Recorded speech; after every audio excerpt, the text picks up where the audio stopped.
Yo, dudes, it's Dokkan. Okay, I don't have enough hype for this. It's Dokkan time, but for global, it's nothing spectacular. Last night, Global Dokkan popped out the details for Brienne, and Stray Michael has the exact definition here. Yawn, yawn. There is absolutely nothing to be excited for her for this trio here. I really do wish there was something to be excited for, but there's really just there's really not. I mean, unfortunately, it's unfortunate, but it's just the way it is. So she is basically stuck to she's basically stuck to the Universal Survival Saga category. You can't really run her on almost anything at all.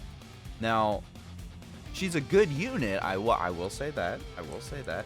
I will say that she is good.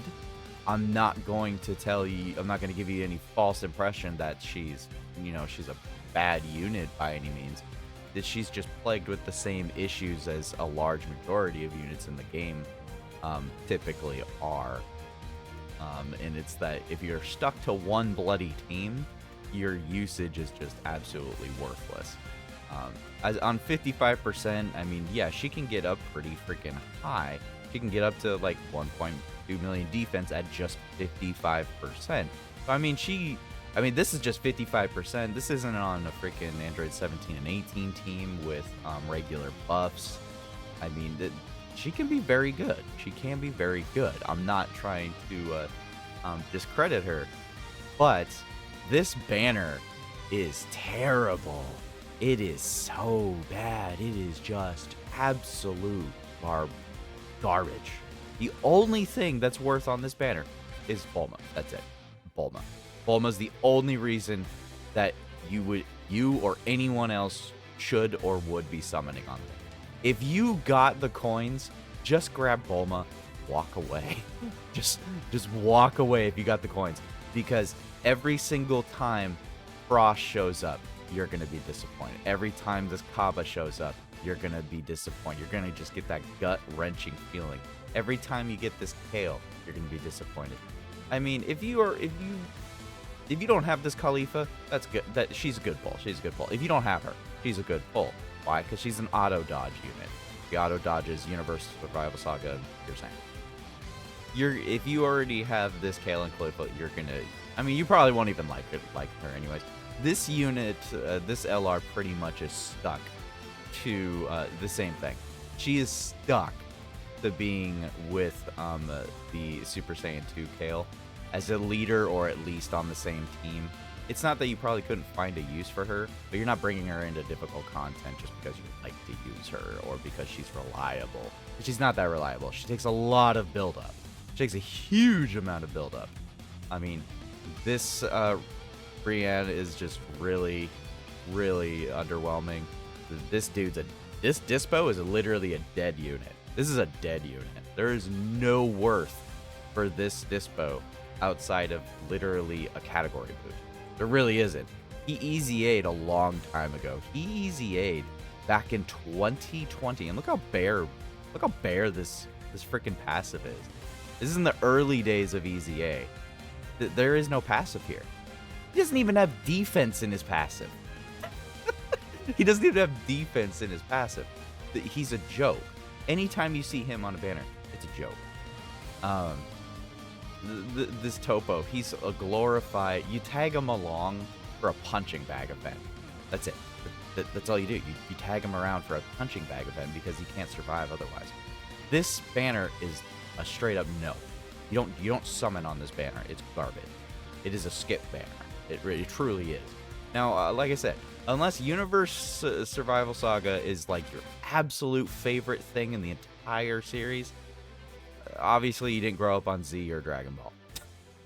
But, I'm not trying to judge what part of Dragon Ball people like, but unless this is like your all-time favorite unit, There's just no reason to summon for her. She's good. She's good. And now we'll get to the actual hidden potential part of this, and I'll let you know how you should build her. We'll go over her kit real quick. But I cannot stress enough, there is no reason you should be summoning for her. This is a unit that you'll get randomly on some other banner one day from an LR summon where she's just in the pool. I mean, and then you'll be like, okay, cool, I can finally add her to the collection and let her rot in the box. So, she is a special pose power wish key +4 150 lead. So she's not a leader. You don't use her for a leader because nobody uses 150 leads anymore. 150 lead is like uber challenge mode. She has raise attack and defense for 1 turn on 12 key, and she greatly raises attack and defense on 18 key. Notice there's nothing else there. There's nothing else. She has nothing else to her passive. She doesn't have lowering attack. She doesn't have lowering defense. She doesn't have stun. She doesn't have steal. She doesn't have nothing. Just basic. Super basic. When there are 2 or more tournament participant allies on the team, activate the intro, and for one turn, change physical AGL, STR, and orbs into tech key spheres, and key +3 for 3 turns. You get the key +3 for 3 turns specifically. You just change key spheres once. That's it. Key +3 attack and defense 122%. Very low number. Changes STR into tech key spheres. That's good. He's an orb changer. Medium chance to change Fizz into tech, and medium chance to change AGL into tech key spheres. So that is the one thing I will give this unit, is that she's a orb changer. Orb changers like this are nice. The only problem I have with her is that it's a medium chance. Otherwise, she almost, if that was a 70% chance, or it was just straight up, I mean, obviously, I understand why they didn't make it 100% chance, but that was almost a Weisru status. Weisru status would have been crazy. Weisru freaking changes double orb changes. She triple orb changes, but it's only a 30% chance. Otherwise, she just changes STR to attack. Anyways, if HP is 66% or more when attacking, launch an additional attack with a 50% chance to stuper. When there is a universal survival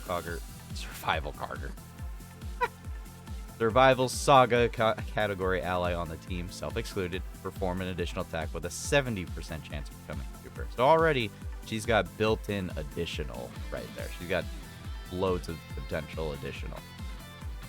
When 2 or more key spheres are obtained, key +2 attack and defense +122. Attacking reduces damage speed by 22%. She has a crit rate +22% for every 2 key spheres collected up to 66%. You're always going to collect 4 to 6 key spheres no matter what. It's pretty blatantly obvious how you should build her. It's a full dodge. It's full dodge. Full dodge. You can put the rest into additional perhaps, but I don't see any rhyme or reason to give her crit. That crit is fine. 44% is equivalent to a level 20 plus crit in the hidden potential system. So my suggestion is a full dodge build. Normally I wouldn't, but yeah, put the rest into her additional, but go full dodge for her. And I think that's going to be pretty much it for the video. Like I said, I'm not hyped for Ribrianne. She's stuck to one team, in my opinion. She's very decent on that one team. She's very good on that one team. And I think in certain instances, people could enjoy using her. And I think they could have fun. But overall, her banner is garbage. Keep in mind, we're going to have a pity banner for this. I just don't see it paying out. Unless you don't have LR Bulma. If you don't have LR Bulma, I can understand why you want to summon. But I really hope if you don't have LR Bulma that you just have coins and you don't waste the stones. Save up everything, guys. Beast Gohan is popping up on JP on 9th anniversary. We got Saiyan Day coming in a month. We got we got Dragon Fist, Ryukin, Goku. We got Hirudegarn around the corner. I mean, there's tons of things around the corner that are just so much better to summon on than this. This is just not it. This is not it. But anyways, guys, thanks for watching, and have a good day and a good